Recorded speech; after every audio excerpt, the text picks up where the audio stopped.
Papakain muna tayo mga Katar Brothers sa ating manok.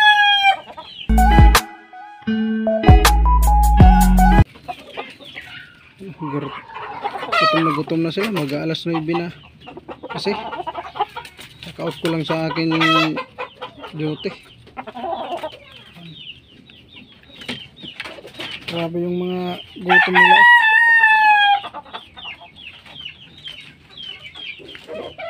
Mga magalaw na sila. Yun, mga magagalaw na. Ito yung isa, ganon din. Ito yung naglugon pa natin, oh. Kulang-kulang na yung mga buntot. Ayan.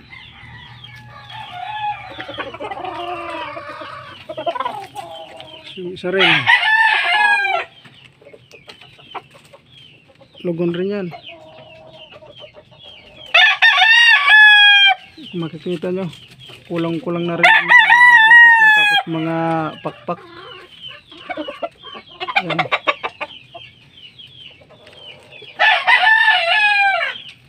So, dito naman yung malaki natin. Bawas na bawas rin ang mga pakpak niyan.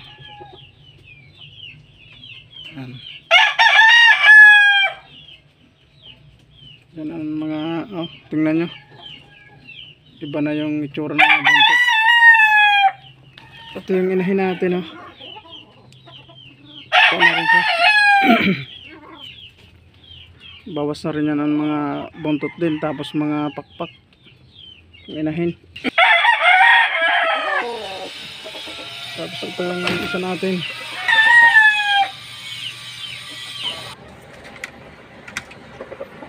Ayan na, ubos na nila, oh. Kunti na lang ang natira.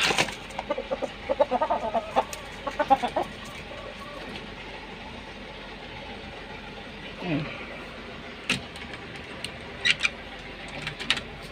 Ito naman sa kabila. Sobrang nila ng mga gutom. Ayan. Wala na. Ubos na. Kaya natin sa kanila. Ito hindi pa naubos. Marami niyang kumain.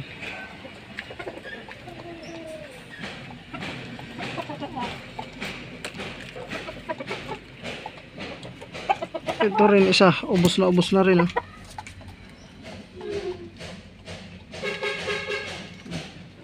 Naghahanap pa siya ng pagkain. Tapos ito rin, wala na rin.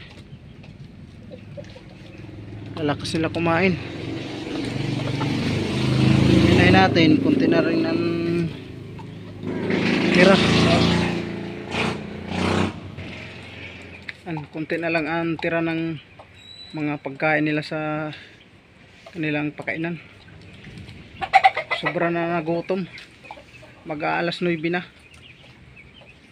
Pinalitan tayo ng ating kasama.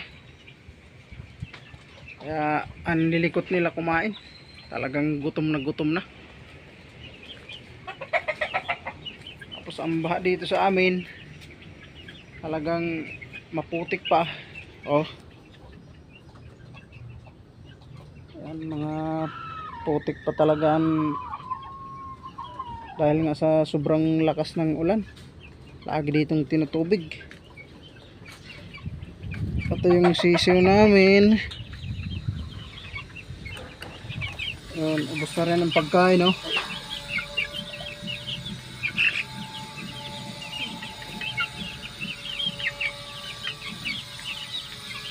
Ubos na rin ang mga pagkain nila. Ang sisiglangan nila, oh. Yan. 3 lalaki. Ito lalaki rin itong lasak na to. Tapos itong isa. Kaya ko pala pinaghiwalay yung dalawa na yan, kasi binabakbakan tong parang lasak nitong kapatid niya na pula. Tapos isang gold. Itong gold naman na medyo malaki-laki sa isang inahin namin yan. Itong mga maliliit na ilan tong maliliit, 6. Itong 6 na maliliit dito na nakikita nyo, doon naman to sa isa namin na inahin. Inimbreed ko to. Yung yung nanay nito ibinili ko sa tatay, kaya ito yung naging anak, kaya inbreed yan, kaya lumabas ang ganito, lasak. Siya lang na isa na lasak na lumabas sa pag-inbreed ko. Yan. Ganun lang ang update ko sa inyo mga Country Brothers. So sobrang tagal na natin mag-upload. Yun lang ang, kasi yung mga nakaraan, yung mga dati namin na mga, yung mga 4 months talagang na kuan yun, nasira, namatay yung iba dahil nga sa ulan. Nakita namin nagkasipon talaga. Yung iba naman magang maga yung mata sa ulan, tapos biglang iinit, ulan init, kaya sa singaw siguro ng lupa, tapos yung pag biglang uulan, yung mga tulo sa bubungan siguro na iinom nila, kaya yun ang resulta, nagkaroon sila ng sipon sa mata, tapos salak. Ang ginawa namin, kinatay na lang namin yung iba, tapos yung medyo hindi pa malala, yun medyo okay pa sila. Ipapakita ko sa inyo. Yan, ito na mga Country Brothers yung natira, oh. Lalaki na sana, kaso na disgrasya ng sunod-sunod lagi na ulan. Yun, oh, lalaki na sana. Gold dyan. Tapos andito naman yung isa. Yan. Ito, ang pinapagaling-galing pa namin yan. Mga magagandang manok din yan mga Country Brothers.